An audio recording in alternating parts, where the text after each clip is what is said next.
Oke, assalamualaikum warahmatullahi wabarakatuh.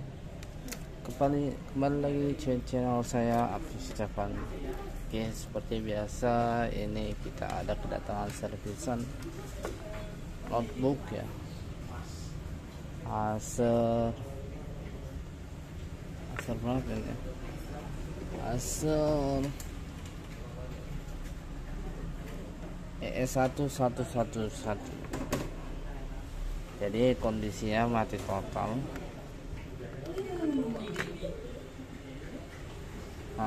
Tidak bisa di on ya.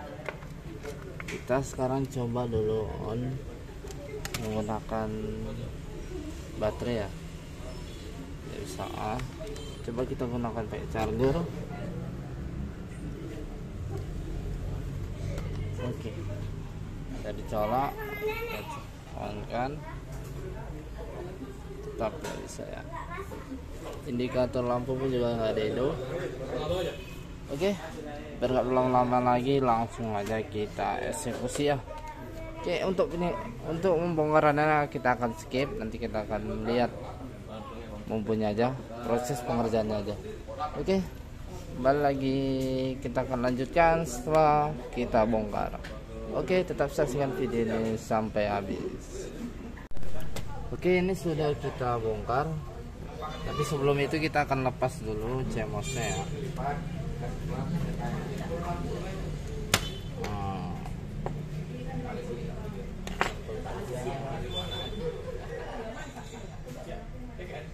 Dalam pembongkaran CMOS ini harus hati-hati ya, karena bisa patah ya.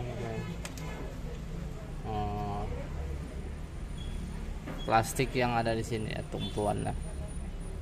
Langsung aja. Ini start test. Sebelumnya kita akan ukur dulu tegangannya di bagian power atau bagian 19 volt ya. Oke. Jadi bagian 19 volt itu bisa dipandu lewat kapasitor 19 volt ya. Ini dia, dan ini kemudian bisa di kapasitor yang kecil ini bisa. Jadi power itu tegangan 35 voltnya itu di sini dan di sini. Oke, kita akan lepas dulu bagian heatsinknya ya.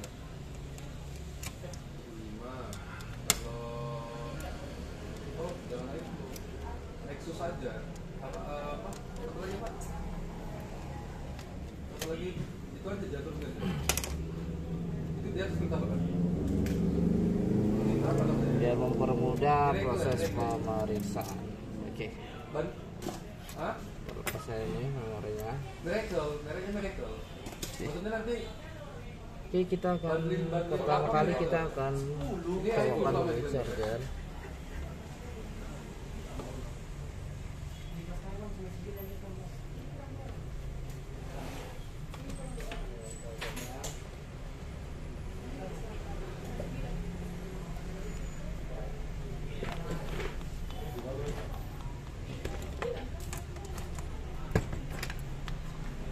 Oke, ini testernya kita kasih ke bagian 200 ya, kali 200.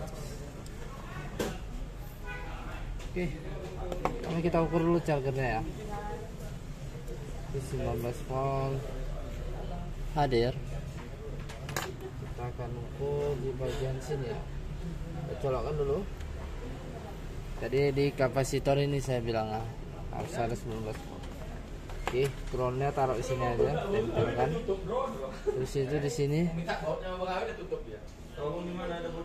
kosong 0 volt. Jadi konektornya ya. Sini juga 0. Kita ukur ya.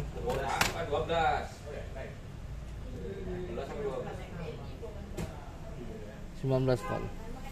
Berarti kalau seperti ini bisa jadi konektornya yang bermasalah karena tidak menyebar.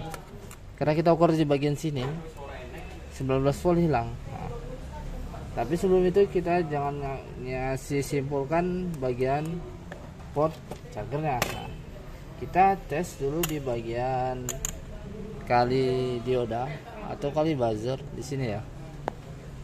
Model buzzer kita taruh di sini. Kita sentuhkan dulu ke ground. Oke. Oke.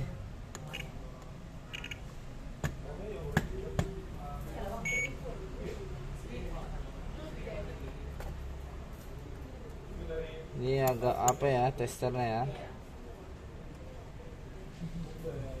Biasanya kalau ini karena baterainya lemah, jadi kalau diukur biasanya bunyi dia. Ini nilainya seharusnya 00 ya. Ini 0,99 atau 0,99. Oke.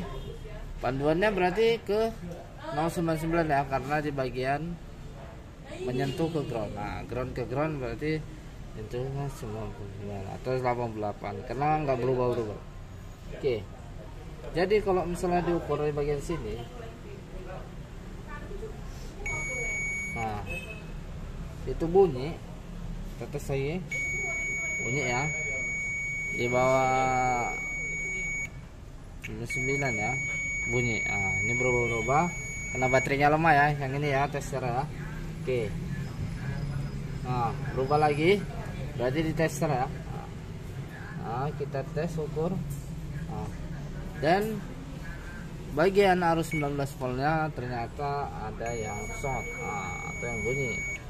Bisa kita ukur ke mari kapasitornya, ke groundnya sama ya, ukurannya sama 66, kemari 66.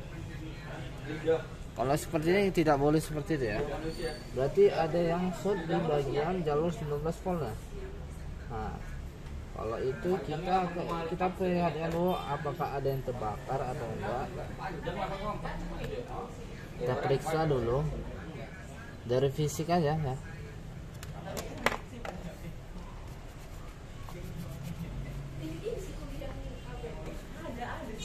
Oke, sekedar informasi, jadi ini laptopnya sudah dibongkar ya, sudah pernah dibongkar, entah itu ganti RAM atau ganti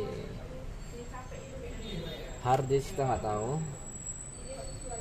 tapi ini segala udah dibongkar dan nampaknya orangnya sebelumnya ganti keyboard. Ini kita tengok fisiknya dulu ya sebelum kita lari ke yang lain-lain. Oke, nampaknya sudah aman. Oke, sekarang kita akan ukur di bagian 5 dan 3 volt. Nah, seharusnya tidak bunyi ya. Dan presentasinya itu tinggi atau rendah. Dia hitungannya 1000-an atau 0 sama sekali kalau ini ya. Ini bunyi ya. Oke, kita cari 35 nya. Ini masih bunyi ya, berarti kita harus 35 nya di sini ya. Nandakannya ada 3 kapasitor 220 6,3 volt. Nah, ini biasanya kalau 568 ini biasanya dia harus tegangan 5 volt ya. Coba kemarin. Nah, seharusnya ini 300-an dan ini nggak bunyi. Ini ternyata bunyi. Bisa jadi ada masalah di bagian sini. Setelah di bagian regulator 3 volt lah. Nah, kita akan lepas dulu di bagian sini. Di bagian ini, lilitan ini kita akan lepas menggunakan blower ya atau solder. Ya. Kita kasih ampere dulu sambil kita panaskan ya. Oke.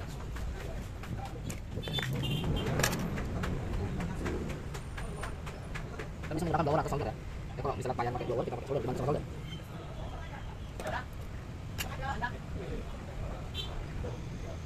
Jadi arus power itu harus melewati tegangan regulator 5 di 3 volt lah. Kalau misalnya di tempat lain harus ada itu ya, 3 volt. Oke, lepas dulu. Kita singkirkan kembali ke sini. Setelah lepas, kita akan ukur di bagian yang tadi menggunakan buzzer ya. Tetap menggunakan buzzer.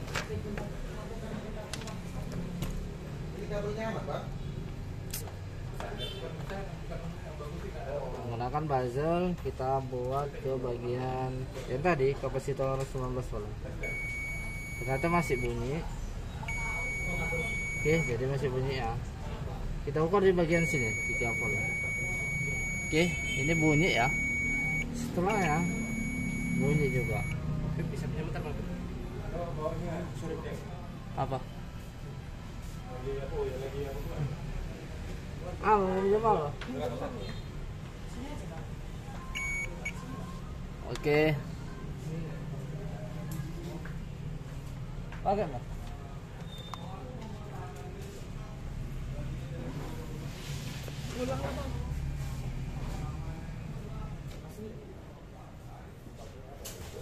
Oke, kita ulang lagi ya. Tadi ada yang dipinjam. Kita ukur lagi ya di kapasitor 19 volt. Ternyata masih short ya. Di sini juga short, di sini juga short. Short ya, short. Oke. Kemudian kalau seperti itu udah diputus jalurnya, kita nyari ada dua masalah ini.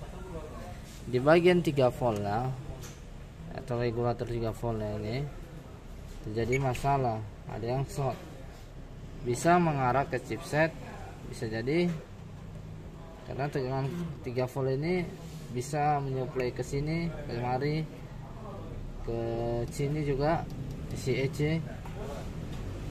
Nah, dan 19 volt sudah kita putus, ternyata masih nyambung juga ya, masih short juga artinya. Kita akan cari lagi, kemudian kita cek di bagian mana ya?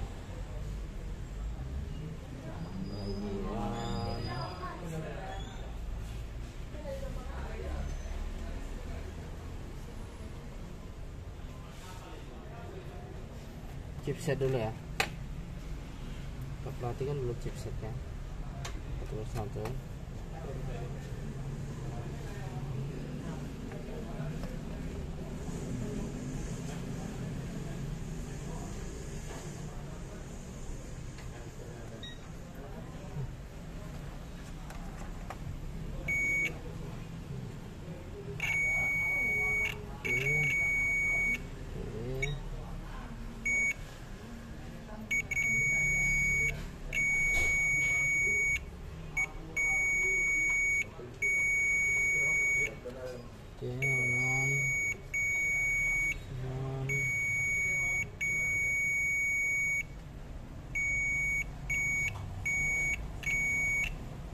Oke.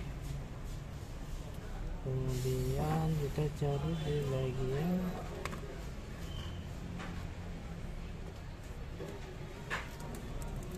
mana ya? Kita ukur di bagian sini dulu. Apakah bunyi dia atau enggak? Oke. Nah.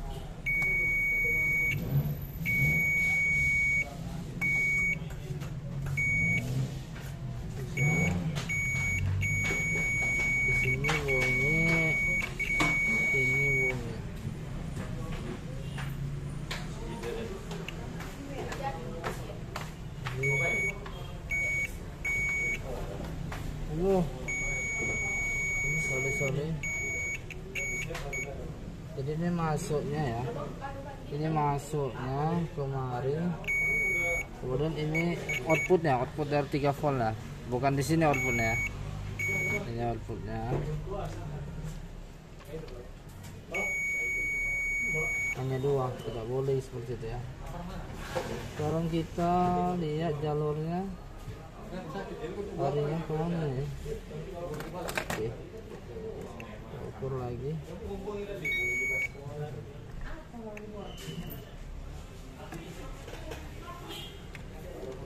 Ya volt bisa lari ke memori juga, bisa kemari. Ini larinya kemana? Oke, kita akan coba cari skemanya dulu. kita akan lanjut setelah kita cari kemahnya. Oke, biar mempermudah pengamatan kita. Oke, kita lanjut ya. Setelah semalam kita periksa, ternyata ada masalah di bagian IC HPW-nya ya, 1,8 volt lah. Nah, di sini 3 volt ya. Jadi tegangan yang short itu di arus 19 volt, yang setelah ini diakibatkan karena ini rusak, mengalami rusak sehingga 19 voltnya hilang. Jadi kita lepas, ternyata hilang 19 voltnya. Ini dia komponen namanya. Jadi masuk ya, kita ukur outputnya, kita lepas, ternyata masih short. Di sini sudah beres, di tegangan 19 voltnya udah beres, malah di 3 volt always-nya bermasalah. Kita telusuri yang short, ternyata di bagian sini. Kita coba lepas, ternyata hilang, dan kita akan coba ganti. Ini dia komponen lamanya, kita ganti di sini ya. Ini menyuplai tegangan 3,3 volt dari sini. Nah, setelah ini masuk, ini baru ke chipset. Makanya setelah kita coba lepas, ini kedua komponen ini, IC ini shortnya hilang. Nah, kita tinggal lepas ini. Kita coba periksa ini lagi, tegangan yang kemarin, apakah short atau tidak. Ternyata tidak short ya. Jadi kita coba ganti dua ini aja. Kalau seandainya itu tadinya mengalami short di sebelah sini, output ini terlepas, kita ukur di sini short bunyi, kita akan teruskan ini ya. Nih, ternyata setelah kita ganti, dan ini hasilnya. Oke, tegangan sudah kembali ya. Coba ukur 5 volt ya.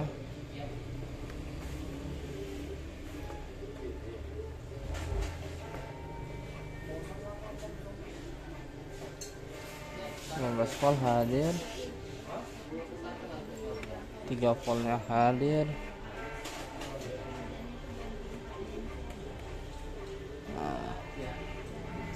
Ya. Tapi kita on ya, sini sudah bisa. Nah, dan ini setelah kita on baru keluar 5 volt ya. Oke, jadi gini aja ya. Kita akan lepas, kita akan tes untuk apakah dia nampil atau tidak. Oke, tetap saksikan video ini sampai habis. Ini kita akan pasang dulu ya, rakit heatsinknya dulu ya. Oke, ini sudah kita pasang ya. Kita ganti pastanya. Kita akan coba untuk tes.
Oke.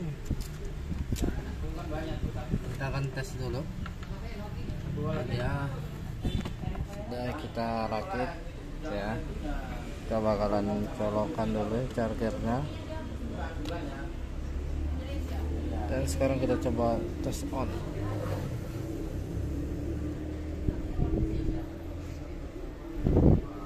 Oke, sudah hidup ya. Kita nampil, oh dari keluar cahayanya. Tapi belum ada tulisannya ya.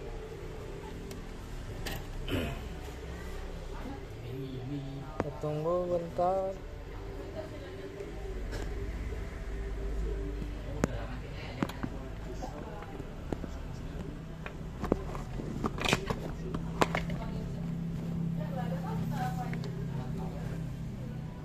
Oke, sudah berhasil. Ini sudah masuk Windows dia.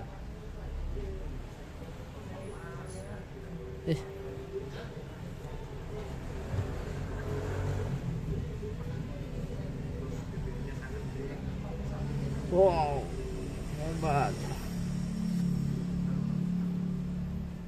Jadi laptop ini sudah ada SSD-nya di dalam ya. Ini tipe notebooknya ES111. Oke. Sudah ada SSD-nya, jadi kita udah ada sistemnya. Oke, sekarang